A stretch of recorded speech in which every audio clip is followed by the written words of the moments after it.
Well, hello everyone and welcome back to Adrian's Digital Basement. It's Wednesday, so you know what that means. It's time for another midweek mini mail call. We're up to number 14 with this video, which still kind of boggles my mind. I just want to mention a little bit of housekeeping when it comes to mail call items. Sometimes I get a mail call item that turns into a main video that might be on the weekend, or potentially a standalone video. So if you sent stuff in that seems like I should have already opened it on a previous mail call, it's probably because I did open it, but then I turned it into a standalone video, which you'll be seeing in the near future. Also, I have to mention again that like all my mail calls, I put in the description below timecode jump links directly to the different sections of the video. So if you're bored watching a particular section or you want to go to something that's more interesting to you, check the description. You can click and go straight to different sections. All right, then, let's get right to it.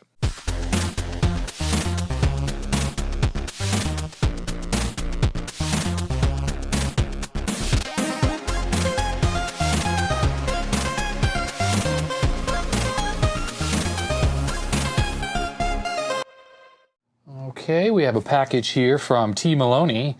You may remember T. Maloney. He sent me that big assortment of loose ICs that have come in really handy actually already.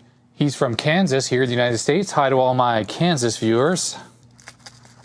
I picked up this package from the P.O. Box on July 15th, and I noticed it says fragile on the back, so what could this be? Something wrapped in cardboard. We have a CDR in here. Nothing is written on this. So we'll take a look at this on the bench. Luckily, I still have optical drives in my bench PC. Kind of something that not a lot of people have these days in their computers. But that old machine back there, it's kind of like full of old hardware. It's got zip drives, it's got FireWire, it's got all sorts of stuff. Who doesn't love some burned CDs? Okay, just kidding, actually. So T. Maloney sent these Computerfacts to me. Oh, it was a couple mail calls ago, I think, wasn't it? So one's for the 128D, and the other one is for the C64, and it's for the 25407 version of this. It's funny, there must be a bunch of different Computerfacts books for all the different motherboard revisions, but this is the one for the most common bread bin, I think. I was chatting with Tim a little bit on email, and the reason why the pages are out of these PhotoFacts is because he had actually scanned these before he sent them to me. He took them to a professional scanning place, so he actually ended up sending me the PDFs. So awesome. Let me stick the CD in my bench computer and let's take a look at what's on here. Okay, so Tim sent me 2 CDs and I have them in both of my drives. This machine actually has 2 optical drives. I mean, I have the bays. So this one says Book 1 Complete, Sams C. Let's see what this looks like here. And here's the file. So this is the 64 one. Looks really good. It's all here. Now it's not even that many pages, and obviously the resolution of the scan is so high. Let me quickly check out Book 2, which is a lot smaller, so it should open more quickly. And there it is. It's the 128D scan. It's good quality. It's very readable. On the other disk, he has folders here, so C128D. And it looks like there is the same PDF probably that's on the other one. And then it looks like he actually has individual JPEGs, probably for easier viewing. Yeah, it looks like just the various pages from the book. And in the 64, it's probably the same thing. Yep, there it is. Oh, there's that 238. So it's almost like he extracted some pictures maybe to make it a little bit more manageable. And then this folder just appears to have regular service manuals. These look like they were downloaded off the internet. Like here's the 128D service manual from Commodore. So I'm going to do a quick Google looking to see if these Computerfacts are scanned and already up on the internet. If not, I'm going to upload them to archive.org and I'll put a link in the description. So thank you, Tim, for sending me these scans of those documents. It saves me having to try to scan those large pages. My scanner is not big enough, so the fact that you had it done professionally is super helpful. Thank you. Okay, the next package is from Velocity Limitless Southeast, or SE, from Alabama here in the United States. Hi to all my viewers from Alabama. I got this package on the 15th of July. Let's see what goodies lie within. Okay, we have a couple papers, some stuff in anti-static bags. I'll start with the letter. It says, "Hey Adrian, here are the mAcTX, pronounced mAcTX." So it's M-A-C-T-X, so mAcTX kits I told you about several months ago. We had a few unexpected design delays, plus you know what, human malware, right? Enjoy and contact me if you have any issues. That's right, so he reached out to me, and what this is an ATX power adapter for Macintoshes. From my understanding, it's a little adapter that allows you to use these Pico ATX adapters, which are power supplies that are really small, little switching power supplies. In fact, if you watched my PCjr video, I put one of these little Pico ATXs inside that machine using an adapter made by Shelby over at TechTangents. It was a way for me just to input 12 volts into the PCjr without having to use the giant brick and the original power supply card. I never even got the brick with my PCjr, so that little adapter from Shelby was a fantastic little product. And I'm pretty sure what's in here is going to be very similar, but for the Macintosh line. Let's take a look at this on the bench. All right, so the mAcTX. So this is the information and really the build sheet for it. So it's for all of these Macintoshes here, which unfortunately at this point, I don't have any of these, so I can't unfortunately test this thing. But if you have one of these machines and you have a dead power supply, then buying one of these Pico ATX power supplies, there's a picture of it right there. They're very inexpensive. And then the kit includes all of the components you're going to need to make the adapter. So let's just take a look at what I got in the kit. So I got 2 PCBs here, and there's already a little IC here, which probably has something to do with, actually I'm not too sure. It's a Mac 660. But this is clearly 2 complete kits. So we have 2 ATX power connectors that would get soldered onto those. There are 2 3D printed, I'm not totally sure what these little 3D printed things are for. There are 2 pigtails. This is probably the connector that goes onto the Mac motherboard, I would imagine. Obviously, these ends are what solder onto this little board. We have 2 power switches. Oh, okay, I realize now what these are. These are for the back of the Mac, where originally the large internal power supply had the power input and the original power switch. This is a plate, because you're going to take that whole thing out. There'd be a big hole there. So you stick this there, you take this power switch supply with the kit, that would go right in there. I'm not going to push it in yet. And then this is probably for feeding the 12-volt power cable that goes to the Pico ATX. So this is the Pico ATX power supply here. This little board here takes 12 volts input and then generates all the different voltage rails on an ATX connector here, which then feeds into this adapter, which then goes to the Macintosh. Additionally, we have a little bit of length of wire. I assume that is probably for connecting these power switches. There are some resistors and we have some capacitors. So I'm going to quickly assemble one of these adapters. So there we go. Assembly is complete. All I had to add was I put a piece of heat shrink over the wiring. It kind of matches the picture on the assembly instructions. This appears to be serial number 20, while the picture here shows serial number 1 for the board they were using for the photographs. The only other thing I did is the little piece of wire here, which is actually solid core interconnect wire from, say, a phone system. In the photograph, they had a wire that had little spade connectors on it for connecting onto the power switch that's on here. Sorry, it's a bit hard to see. I think it's dark. Well, since this 3D printed bracket was included, you have to put the power connector on first and then solder the wires. If you solder the wires before you install it into this little backplate, you're going to have to desolder and resolder the wires. It doesn't mention that in the instructions here, but I assume that was the case just by looking at it. The rest of the assembly was extremely self-explanatory. For the wires, there are silkscreen markings right on the board telling you which way they need to be soldered. All the passives are the same values, so there's 2 capacitors, 2 resistors. It's all super easy, and then the ATX power connector only goes on one way. So here is a Pico ATX power supply that I just happen to have. I think it's in here. Yep, here it is. Originally, it didn't have this massive capacitor on it. I've also kind of hacked up the wiring harness. I can't remember what I was doing with this, but this little harness here connects right here. This is, of course, if you're using it inside a PC. This little harness has the 12 volt, and also we have 1 SATA power connector and 1 regular Molex power connector. And then what this little mess is here is this is for the DC barrel jack here. And I guess I must have wanted to be able to quickly, easily disconnect it, because I kind of recall that originally this was soldered straight onto the board and there was no easy way to disconnect this. So if we take the mAcTX adapter, and you just line these up and push them in together, and I have the output of my bench power supply right here. Let me just connect straight up to these pins. All right, like so. I'm going to turn on the power supply, and I'm not sure if this is on or off. I think it might have been on actually already. Let me just plug this into a hard drive for easy detection whether it's on or off. Of course, for the actual Macintosh, I don't think it needs this harness. I think the motherboard itself, which would be connected here, has the hard drive power connector on it. Okay, bench supply is supplying 12 volts. Hard drive is not spinning. Let me turn this power switch on. Okay, there we go. This is spun up now. So looking at the different voltages that are coming out of this adapter board, the blue wire is minus 5 volts. The orange wire is plus 12, which is provided directly off of this. Plus 5 for the red wire, which is also provided directly off the Pico.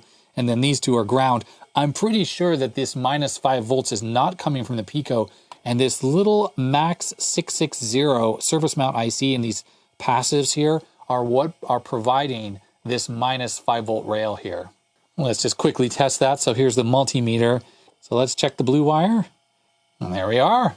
Minus 5 volts on the nose. I'm sorry if the little minus symbol is hard to see, but it is there clear as day.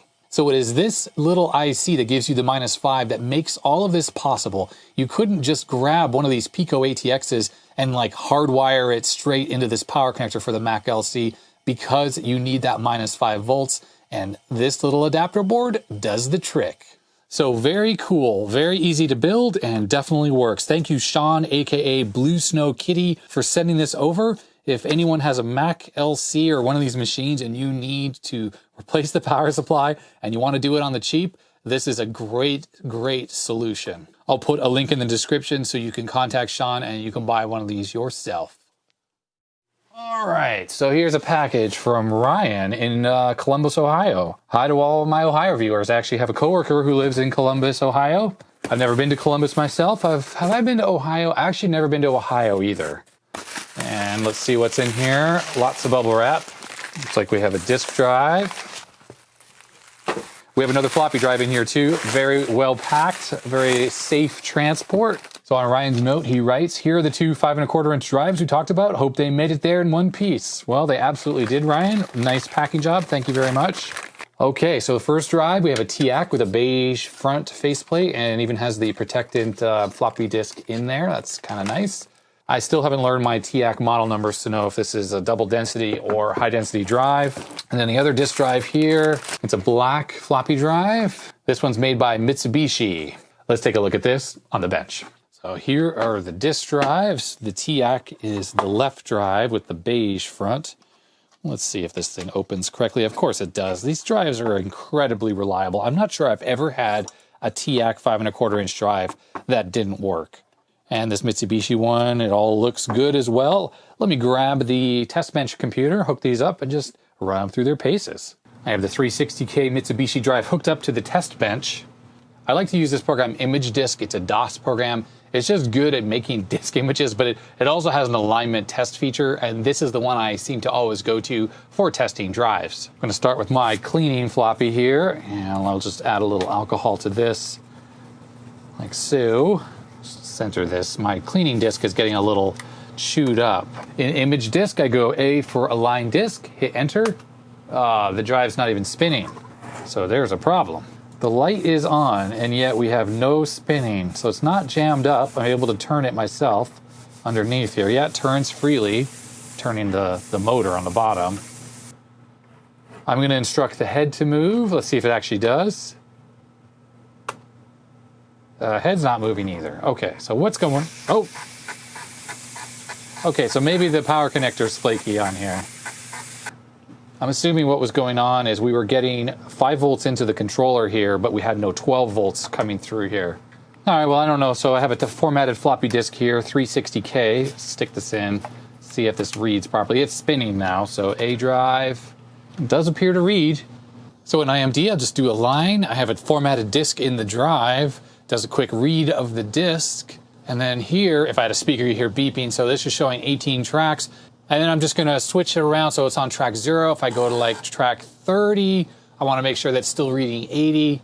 So it's normal. This dropped down to 12 for a second and then back to 18. That's typical. And this just allows me to quickly go through the drive and make sure all the tracks work and it reads properly. If there were an alignment problem, up here it says I'm trying to read track 39, and that's what this indicates here. And this indicates that it's actually reading 39 off the disk. If it were misaligned, it might be reading, say, track 38 or track 40, even though it's trying to read track 39. So I can tell the heads are working properly with this drive. It's quite a noisy drive. I mean, listen to it. Anyhow, this drive is working great. The last thing I want to test is the RPM. So you use a formatted disk, one that's formatted in a known good drive. And on IMD, you go to RPM, and of course it takes a bunch of samples to read, and this has averaged onto an RPM of 300, which is perfect for a 360K drive. It's exactly what it should be. I'd be very surprised if the speed were off on a drive like this, and that's because it's very unusual to find a drive that's somewhat modern like this, a direct drive motor that has the speed that's off, and that's because on this circuit board here, there's a controller with sensors and speed sensors, so this thing can actually self-calibrate its own speed to the target RPM. So no matter how much load there is on the motor from the disk or whatever, it can ramp up the power to the motor here so it keeps the exact RPM that it should have. Okay, the Mitsubishi MF501C-312U double-sided 360K 40-track disk drive is working perfectly. Next up, the Teac disk drive. Now, I looked up the part number on here. That's an FD55GFR 149. This is a dual-speed 1.2 megabyte drive. Dual speed meaning that there's actually a jumper you can set on here so that it can transition between 360 RPM, which is the speed that these drives run at when they're reading high density disks, or 300 RPM for reading double density disks. Now, really, the fact that this is dual speed is not that big a deal. You don't actually need a dual speed drive to be able to read double density disks on these high density drives when connected to a PC. And that's because the PC can ramp up the low density bit rate from 250 kilobits per second, which is what it normally is on double density, up to 300. And that compensates for that extra 360 or the extra 60 RPM. So 360 instead of 300. The dual speed nature of this drive would only be really necessary if you're using this high density drive to read 80 track double density disks on a machine like a TRS-80. And that's because it does not have the capability of running at anything other than 250 kilobits per second. And if you're trying to read an 80-track double-density disk, the drive has got to run at 300 RPM with those older machines. On the underside of the drive, here's the drive controller. There are jumpers for drive select here, but then there are a bunch more jumpers right here. And it's easy to find the manual for this drive, which tells you how to configure these jumpers to configure that dual-speed mode. But I'm going to leave it as is. I'm sure this is set for normal PC operation right now.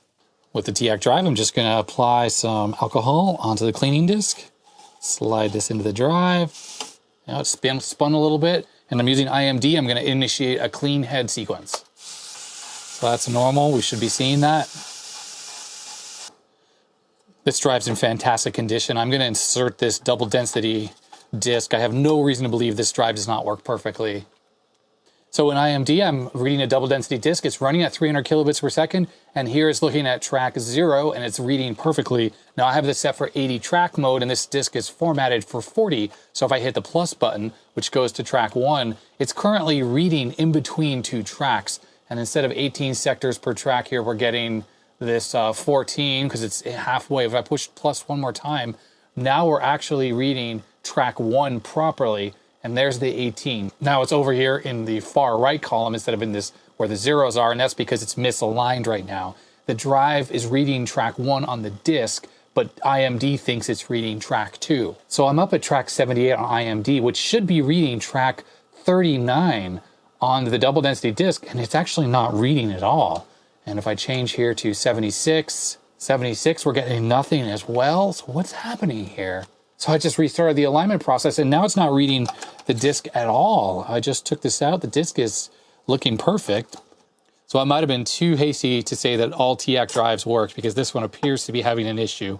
I'll do troubleshooting of this in the future. I don't have time to do it right now. So I want to thank Ryan for sending me in both of these drives, especially this 360K drive. These are really valuable for me because I do a lot of reading and writing from these old disks. If you're trying to write to disks for 40-track computers like old TRS-80s, it's best to use a 40-track drive on a PC to do that. These 80-track drives can do it with double step, but the head writes a much finer pitch track than these 40-track drives, and it can cause issues when you're reading back those fine pitch tracks on the wider heads of the original 40-track drives.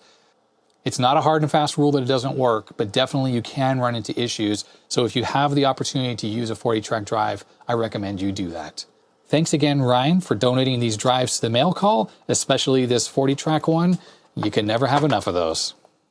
All right, the next package is from Adam in Ohio here in the US. Hi to all my viewers in Ohio. I got this package on July the 15th.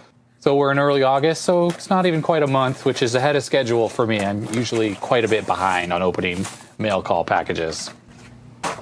We have a little note. There is a CDR that's burned and something wrapped up. I'm just going to go right into this package here. Sweet. In these bags, I can see 72-pin memory modules.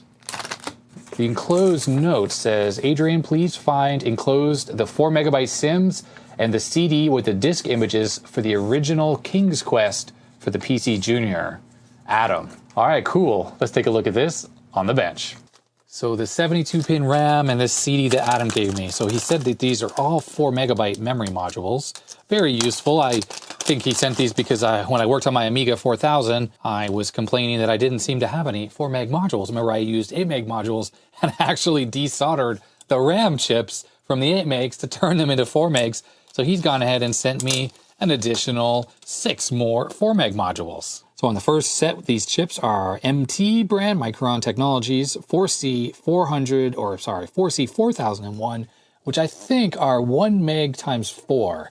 So 2 of these chips is 8 bits wide, and it is 1 megabyte. So then, of course, we have 2, 4, 6, 8 chips, which gives us the 4 megabytes of RAM. So we have one matched set, and then these ones are a little different. And then finally, we have this last set, another matched pair, same configuration for the memory, so I assume 4 megabytes. And then this CD-ROM, I took a look at it in the computer, and there's not a lot burned on here. What he has done is he looks like he has, I think, a CryoFlux, which is this right here. This is a disk archival system. If I pull this out, LGR has a great video on this thing. It's USB powered and hooks up to your computer that way, and then you plug your regular 34-pin floppy drive into this, and this allows you to archive disks. Now, it can read everything. It doesn't matter if it's supported on a PC or not. Apple II, Commodore 64. This thing records the flux, which is the magnetic signal that's actually on the disk directly into the computer. And it looks like what's on this CD are the flux raw images that were made with one of these. And I can actually take the files that are on here and write this back directly onto a floppy drive and get an exact copy. So even if it's copy protected, this thing can preserve that and write it right back onto a disk. I noticed on here as well there were HFE files, which I think would be compatible with a Gotek running the flash floppy firmware. So I could load these straight into the PCjr using the Gotek. But I actually don't have a Gotek on my PCjr. So if I wanted to convert these back into disks, I would just have to use the CryoFlux here and write this back onto physical media and then be able to boot it in my PCjr. Unfortunately, the PCjr is in storage right now. It's a little hard to get to, so I'll have to do that at some point in the future. I broke out my Pentium test bench and I tried all of the memory modules that Adam sent, and they all work perfectly, 4 megs each, and yep, no issues whatsoever. So I'm really glad to have some nice single-sided, low-profile 4 meg modules. Thank you very much, Adam, for sending me the RAM and the King's Quest booter images. Okay, we have a 2-part package here. 2 USPS priority flat rate boxes. This comes from Richard in Florida, and he has labeled these 2-2 and 1-1. So we'll start with the bottom box. Hi to all my Florida viewers. I hope you guys are doing okay with the human malware. I think at the time of this video, the numbers in Florida are looking a little bit better. Daily cases are on the downward swing. Okay, we got a letter here, and it's several pages. Okay, I'm seeing a lot of stuff in here, so I'm going to go straight for the letter here. We'll start at this. So Richard starts out with saying, I apologize for the delay in shipping. Well, Richard, I apologize for the delay in opening this stuff. I got your packages on the 20th of July, and it's now August 5th. So I'm speeding up the process of receiving these to when I'm opening them, so hopefully I'm shortening that window. Richard is an educator, and he thinks the approach of my videos is really great. He likes how I go through all my thought processes when repairing things, not just I replace this or I replace that. The ability to think through complex problems is one of the skills I want my graduate students to develop. Well, that's very flattering. Thank you very much, Richard, for saying that. Richard goes on to say that he's including a bottle of food-grade citric acid. It's great for removing rust and copper corrosion and does not have an odor. I prefer it to vinegar for that process. As I had mentioned, Richard is an educator, and he has some YouTube videos on some cool chemical processes like on hydrogenation. Hydrogenation, I think I'm saying that correctly. It's how oil is turned into a solid, kind of like Crisco, which is vegetable shortening, as opposed to using lard. I'll link to his videos in the description below, so check that out if you're interested in that type of science. So Richard has included a very lengthy list of everything that he's put in these two boxes, and it's a substantial long list of stuff. I'm going to quickly take a look through this just to make sure everything's okay, but then we'll have to take a look at the bench because there's lots of loose components like these chips here. That's cool. We got a squeeze bottle here, and it says recommended for isopropanol. So you know how much I like to use IPA on everything for cleaning. So now I have a nice squeeze bottle with this cool angled top. Looks like we have a SCSI card. It says works with XP, so maybe ISA or PCI. SCSI cable. A couple of the ICs that came out of the packaging there. We have an Apple mouse. Looks like we have a Sun web camera, but this is a strange one because it's got a DC input jack and a composite video. So I guess this is more just like an interesting 90s video camera. It might be good for a 2-minute teardown. All right, let's see. We got a couple more ICs that are loose. Aha, yes.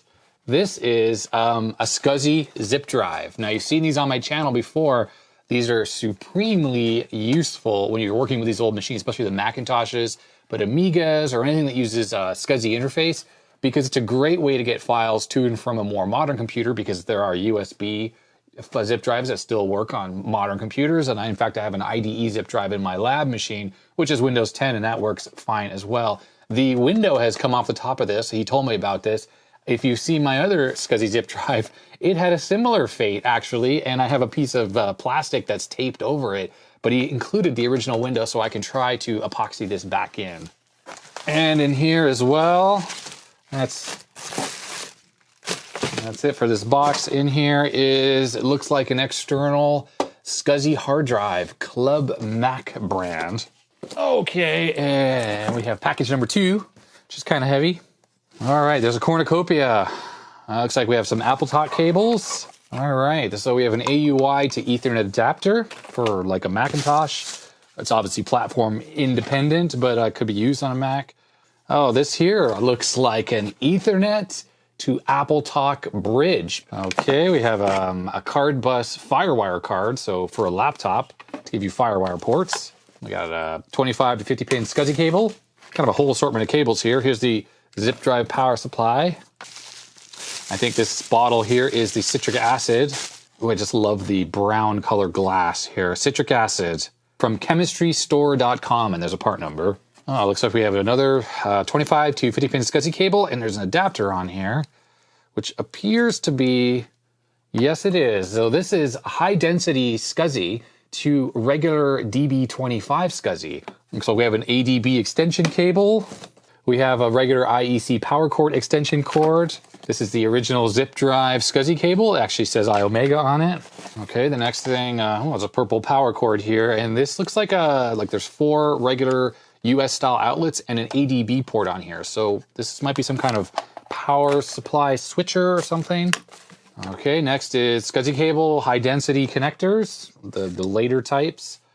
This is some type of headphone adapter maybe or something. We have a phone net adapter. It looks like one of the old original ones maybe. And next up we have another TurboNet ST adapter. It looks like phone net again. Another high density SCSI cable. Regular PC DIN to PS2 keyboard adapter. These are quite useful. You never know when you need one of these. I have a few of them floating around the lab, but sometimes I just got to grab one and all I have is a PS2 keyboard. So, and an old computer, those are perfect. A couple more adapters here. This one is serial to PS2 for an old mouse. Looks like we got another one of those. These are actually kind of useful. You know, I don't actually think I have any of these. This would allow you to use a compatible PS2 mouse on a serial port for like an old 286 that doesn't have PS2. And these, you know, were pretty common. They were included with a lot of mice. But if you had a PS2 mouse and a PS2 computer, you probably just threw this away. Okay, next up is what looks like, I don't even know, bidirectional auto switch. Probably for printers, hooking up 4 printers to one or... Okay, and it's in the bottom of this box. There's a bunch of gender changers, a few cables, lots of adapters. So this is pretty cool. Let's take a look at this on the bench.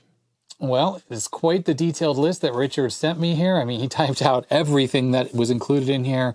Some really interesting stuff here. Here's a list of what the ICs are, and I definitely don't necessarily recognize any of these. I mean, the DMA controller, I think that is for the, IBM XT might have used this thing here.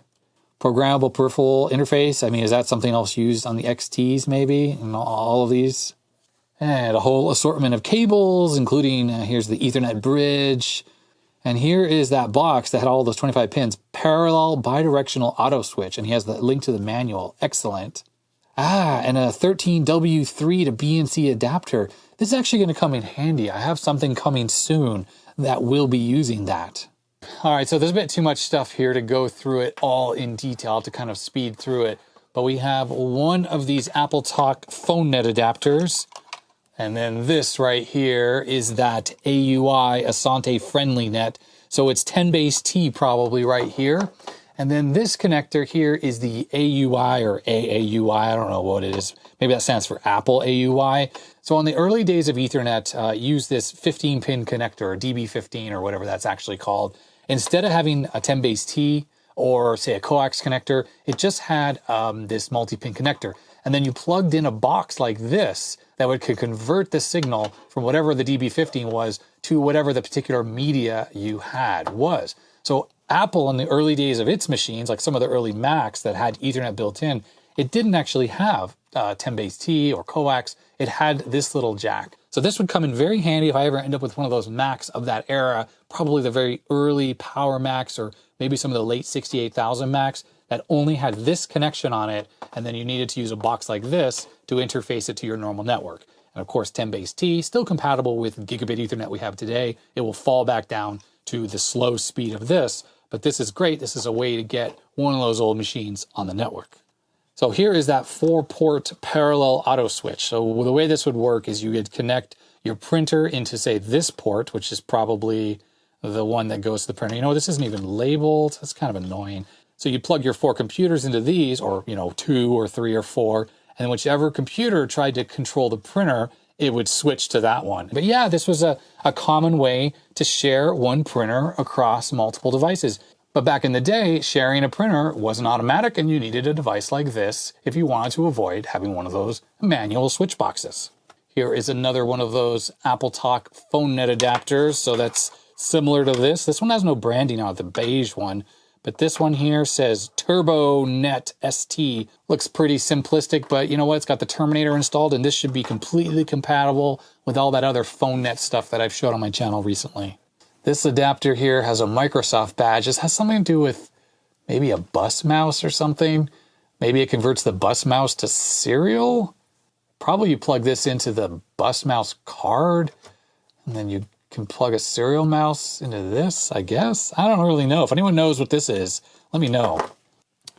And this here is PS2 to serial, but the difference is this would be for a serial mouse that can speak PS2. So you plug this into the back of your computer in the PS2 port for the mouse, and then you'd plug what looks like a serial mouse into this connector, and that mouse would talk in PS2 protocol to the computer. It's the reverse of these, where you plug this into the serial port, and the mouse plugs in here. So the mouse has a PS2 connector, and it can speak serial. So it's the opposite. And there's actually a little molded version of that here. So this would plug into your PS2 port, stick out of the back of the computer, and your serial mouse would plug right in there. And this is the 13W3. So it looks like a DB25 size, but it has these 3 coax adapters. And this is for video, high resolution video. It was used on like Sun Microsystems, digital electronic, kind of workstation class machines. When you were plugging a very high resolution, high refresh rate monitor into those computers, it wanted to have the best possible quality. So inside the cable was actually a coax. So it wasn't just running that high refresh signal over just regular pins. But to be honest, later VGA cables supported all those high resolutions and looked just fine as well. So maybe there was a quality difference with these, but maybe not. Anyways, if you end up with those old workstation machines, this is always the video connector that's on them. And there's probably adapters that go from this to VGA, but this goes to BNC. So this would be RGB, and a sync, composite sync signal. I guess what this was for is if you have a monitor that had the BNC inputs, you'd connect this and this would hang off the back, and then you would plug a 13W3 cable into here and another one into the back of your computer, and that would connect you up. But okay, so Richard sent me this little thing here. It's got a very long looking headphone connector on it and a microphone icon on the connector. This looks like an Apple branded thing, maybe. I don't know. And on here, there looks like a normal headphone jack. Maybe Apple was using very non-standard jacks just to be jerks. And this was an adapter so you could use a standard headphone. I don't really know. If anyone recognizes this thing, let me know. And speaking of Apple, we have a very yellow, kind of dirty Apple mouse here, one of the later versions. But of course, it's just an ADB mouse compatible with everything that uses ADB. I'll just have to do a quick retrobrite on this, but I'm sure it works absolutely fine. They're very reliable, other than it being a ball mouse, so you have to clean them a lot. And inside this is some type of a PCI card, I assume. Let's see what we got in here. Yes, PCI SCSI card from Techram Technologies. I can't say that I'm familiar with this card at all. So this would be probably a 20 megahertz SCSI bus. This is the high density SCSI connector I was talking about, internal one. But yeah, that's kind of fascinating, small. I wonder how well this works with Windows 10. I currently have an AdaptTech SCSI card in my build PC that's up here on my bench, and it does work. I found some drivers that load up, and it works perfectly in the latest version of Windows 10, but I wonder if this one does. But I could put this in definitely one of my older machines, one of my Windows XP machines, things like that. So that's cool. He wrote on here, tested with 98 and XP. Here is the citric acid that he sent. So let's just crack this. Oh, I want to be careful not to spill it. It is a powder. He mentioned this is food grade, so I'm just going to taste a little bit of it here. Oh yeah. Oh, that's quite sour. So if you've ever eaten Sour Patch Kids or other sour candies, I think they're just covered in citric acid. That's what this is. It's just very sour, kind of pucker taste to it. So here in his letter is where he talks about he uses the citric acid for removing rust and corrosion from copper. And it's good because it has no odor, unlike vinegar, which stinks for the most part. Or something like navel jelly, which also doesn't smell very good and is kind of toxic. This is really just sort of like lemon juice, right? So he uses 1/4 to 1/2 a teaspoon per pint of water. Pint is about 1 liter or so. And yeah, you just need to rinse it with water when done. I don't currently have anything I need to take the rust off of, but I'll definitely keep this in mind for when I do. I think I'm going to put a label on here so I can remind myself without his letter what the concentration of the solution I need to make up to do the effective removal of the corrosion. Here's the squeezy bottle he sent along. Recommended fill level is to textured lime, which is right here. Isopropanol 130, flammable liquid. Yep, it certainly is. Made by VWR, VWR.com. Recommended protective equipment. Use a lab coat, goggles, vent hood, extinguisher, and proper gloves. Target organs: eyes, skin, respiratory system, central nervous system. So the Sun camera, that's pretty much all it says. DC input is 12 volts, made in Japan. Not a whole lot going on. There's a part number there. There's a release button there, which I assume, yep, that must have had some kind of mounting system originally for holding us on top of the monitor. Just says Sun. And on the front here, we got a lens cover, you know, because you're concerned about hackers and privacy like we are these days, right? And on the back, we have the 12-volt input, and then it just says video, but he says it didn't have composite output. I'm very skeptical that this is not just regular composite. There's probably a fault with this camera, which is why it wasn't outputting anything. Okay, so this is hooked up to my bench power supply, set for 12 volts, and center positive, okay. Well, I'm getting 128 milliamps being drawn. So let me plug this into the retro tank, see if I'm getting any kind of composite video signal. All right, so if I plug this in, what do we get? We get something. We're getting black screen, but it is synced up, so we're getting like definitely getting a video signal. 138 milliamps. Yeah, we're getting like, I think, an NTSC video signal, but we're definitely not getting any kind of image. So let's do what Dave Jones says. He calls it a 2-minute teardown. Wow, this is a bit more complicated than I expected it to be. A whole bunch of surface mount potentiometers right there, here and there as well. A whole power supply section. Sony branded ICs, 3 of those. We have a Toshiba there. This is maybe some kind of RAM, like a frame buffer of some kind. And on the bottom of the board, there's more stuff. another Sony branded IC. And this is the little sensor board, and it did disconnect. It's got a little connector there. So let me plug it back in. Maybe this was just a loose connection or something. So I poked around. I can't seem to make this do anything. I don't know if this has a fault or what the deal is. If you've ever used one of these Sony/Sun cameras, let me know. But the date codes are 1994, and maybe back in 1994 for a composite camera, you actually needed this much stuff on it. I don't know, 12 volts and all this complexity. I think we're spoiled now by how simple camera interfaces are. They're just like single chip solutions. Maybe this was just a lot more typical for a CCD sensor video camera back in the early 90s. Okay, so this right here is the Asante Teac, which allows you to plug an Ethernet network into an AppleTalk network. So you plug one of those little phone net adapters, one of the AppleTalk adapters into here, into an AppleTalk network. And this will do the physical bridging between the AppleTalk network, which I think was called Local Talk by the time things like this existed, and the Ethernet network, which was called EtherTalk. This would be an Ethernet network, and this would allow the old vintage Macintoshes that don't have Ethernet but only have AppleTalk to be able to communicate to the newer Macintoshes and other devices that were on the EtherTalk network. I think potentially you can actually access the internet over this as well, although I'm not totally sure about that. It says right here that this uses 12 volts incidentally. Here's probably the MAC address. I'm going to do a future video where I explore using AppleTalk with a combination of old classic Macs, maybe an Apple IIgs, and also newer devices like a Raspberry Pi or Linux systems, or potentially even PCs as a way to easily transfer files back and forth. So look for a future video where I try to get this stuff all working. The next thing Richard sent is this thing called the PowerKey. And what this does is allows machines like this Mac Classic 2, Classic with the Stealth Classic 2 motherboard in it, to have something that the later Macintosh 2 line had that these classic Macs never had. And it's this. Watch this. The machine's off right now. If I push this button on the keyboard, which is the power key for the later Macintoshes, watch. The machine turns on. This is plugged into the mains outlet, and then there are 4 additional power plugs on here. So this black cord is going to the back of the computer. The keyboard ADB cable is plugged into this single ADB port that's right here. And there was this splitter cable that he included that had a female ADB connection, which is where I plugged this keyboard cable into. And then I plugged this other end of this cord, which has a male end on it, into the back of the Mac Classic. Now, what I actually haven't figured out is how do you turn stuff off? So I went to shut down. The computer's just sitting here, wants to be turned off on the back of the machine. But how do I now turn this off? If I push this button, nothing happens. I'm not sure if there's like a key combination I'm supposed to push. On this box itself, there doesn't appear to be any kind of buttons. There's a circuit breaker reset button right here, but you can't push that because of course it's not tripped. So that would pop out if you draw too much current.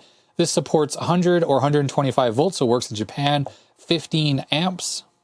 The brand is the PowerKey, model number is PK-1, and it's made by Sophisticated Circuits, and it's made in Bethel, Washington, so that's kind of neat. There was obviously something here, like maybe this was just a little rubber trim piece that's missing, although I wonder if was that a button or something? You push that to turn things off? I can't imagine. This is probably designed to sit under your desk, out of sight, out of view, so you didn't have to look at it. So the question is, what combination of things do I push to turn this off? Or maybe just turning the computer off like that? That can't be. That defeats the whole point. This thing is still on. Yeah, pushing that doesn't do anything. There's a relay that clicked in here when I first pushed this. I did some searching on the internet. I think it's in focus there. And I found an article on this device. Now, it doesn't really get into specifics, but it sounds like there's software that goes with this. And with that software, when you pick shutdown on your computer, it actually must send a command to the box through the ADB port that turns off the power. So without that software, I'm kind of dead in the water. So if anyone knows where to get the software for the PowerKey, please let me know. I'd love to do a little mini review of this thing and see what it really can do. I mean, this is kind of an obscure piece of hardware that was designed specifically for these classic Macs to extend the capabilities of them and allowing them to turn off and on with software control. And finally, these are 2 more things that Richard sent. So here is the SCSI zip drive.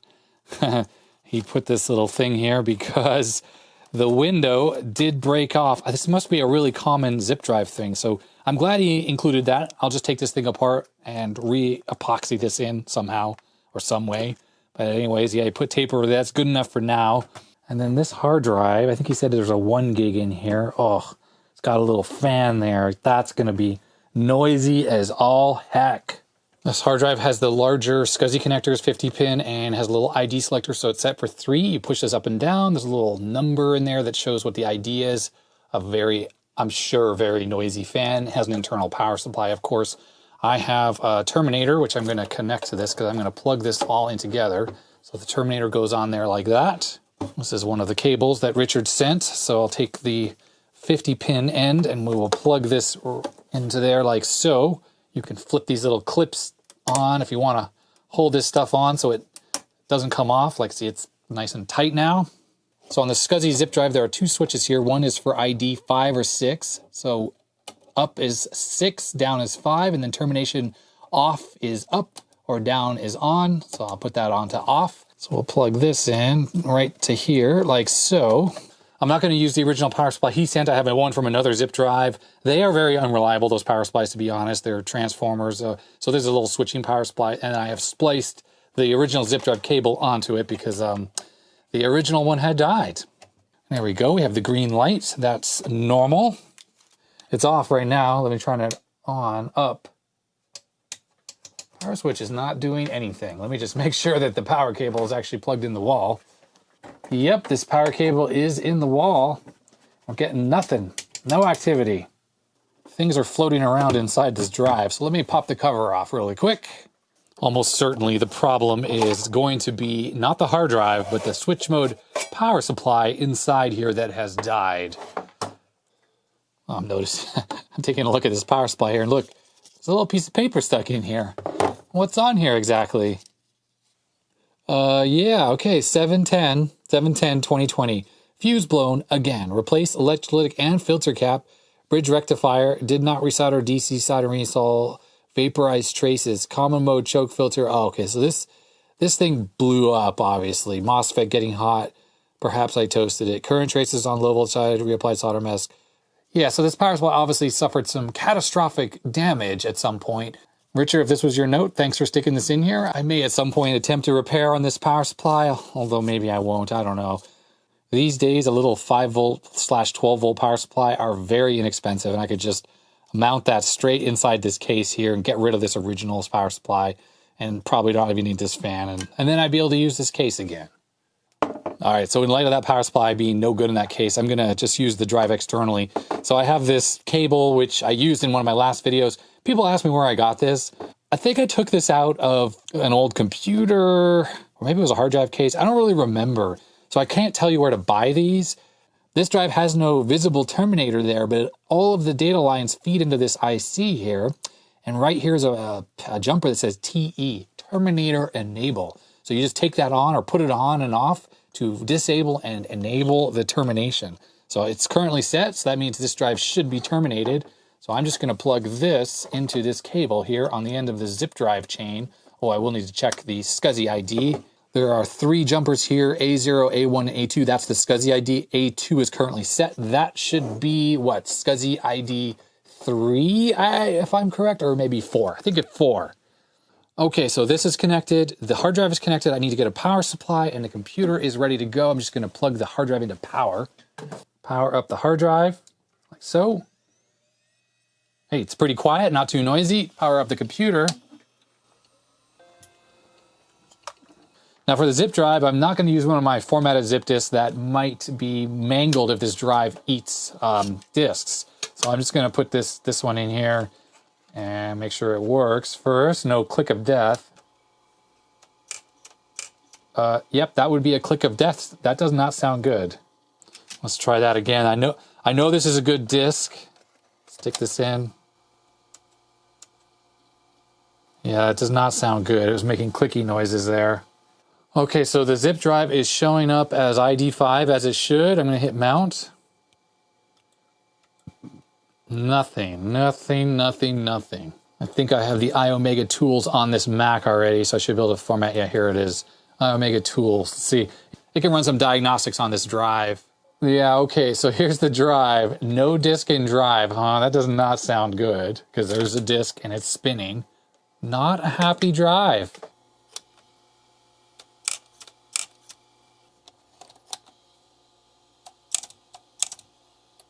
So the zip drive is pretty clean on the inside. Not really seeing a lot of dirt in there. But when I put my zip disk in, and I used this the other day, so I know it's good. Pretty unhappy, crappy sounding clunkety clunk there. Let's turn this sideways, see if that makes any difference at all. Okay, I think it maybe mounted the disk. No.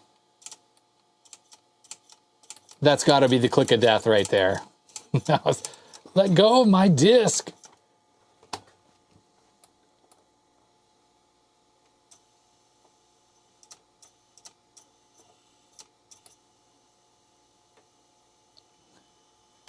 Okay, on the computer, it actually says disk needs erasing. I'm going to hit eject.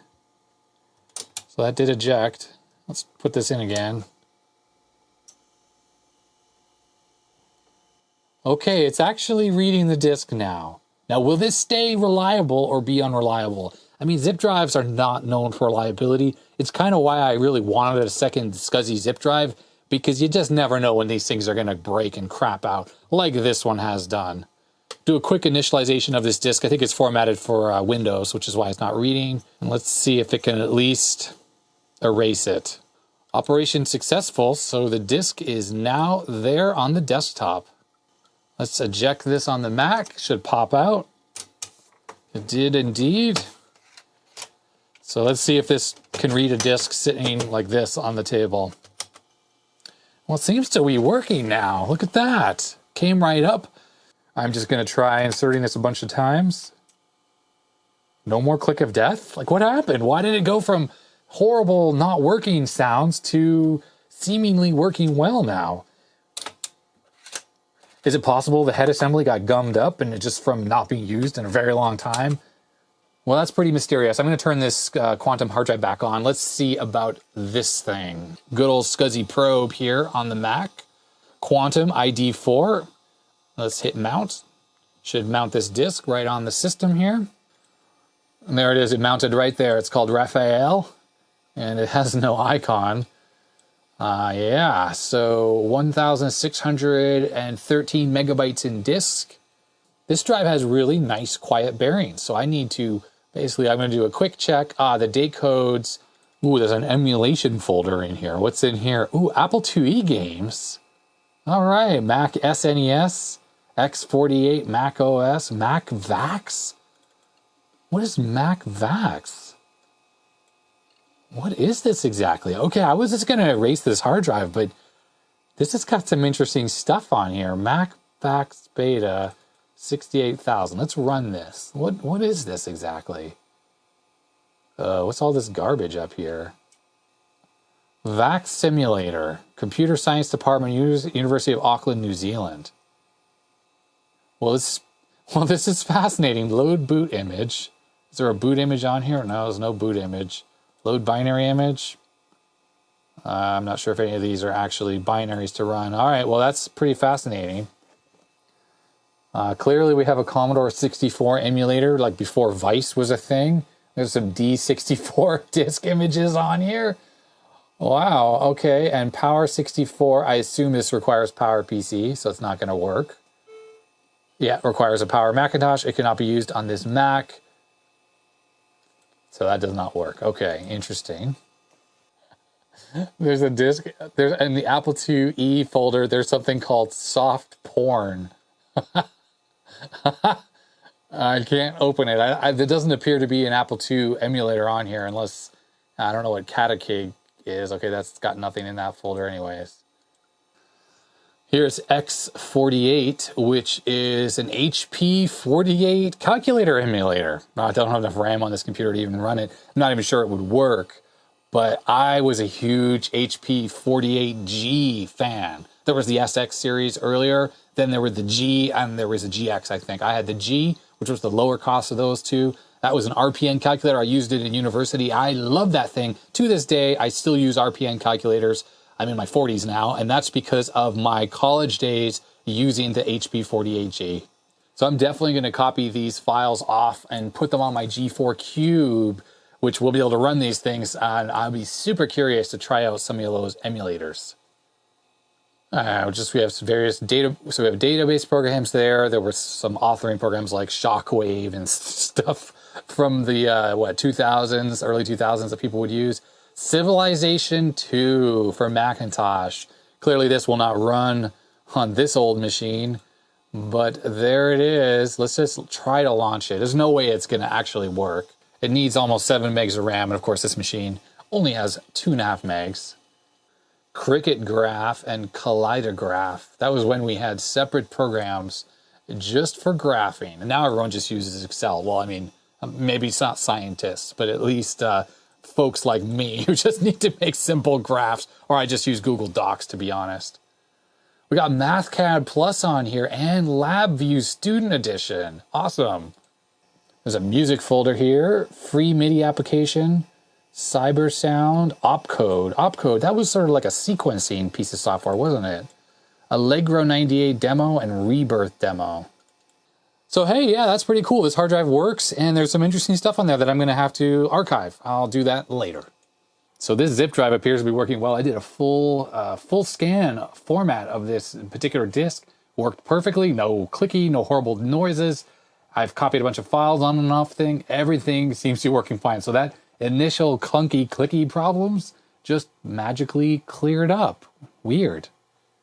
So Richard, a huge thank you for sending in those 2 boxes filled with all those goodies. I'll be testing out that Apple Talk stuff in a future video. I'll have to try out some of these emulators here at a future time on the G4 Cube. I appreciate this zip drive. I'm going to have to fix it and put this window back on, but it's definitely working well now. And all those cables and adapters will come in super handy. Oh, and then the citric acid for the rust removal. It's just endless stuff. So check out the description below. I will put a link to Richard's videos so you can check out his oh boy, I can't say it. Hydrologation. Okay, forget it. I give up. Check out his cool science videos at the link in the description below. Thanks, Richard. Well, that's going to be it for this mail call video. I'm checking my notepad where I write down all the various things I open on mail call, and there's probably about 7 more things that will be on the next mail call, and then I'll actually be caught up. And actually, that doesn't include the mail call items I've turned into standalone episodes. There's like 3 or 4 of those, which will be coming out as well. So anyway, I hope you enjoyed this video. If you did, I'd appreciate a thumbs up. If you did, you know what to do. Hit that thumbs down button. Hit that subscribe button to subscribe to my channel, and of course the bell icon to be notified when I upload new videos.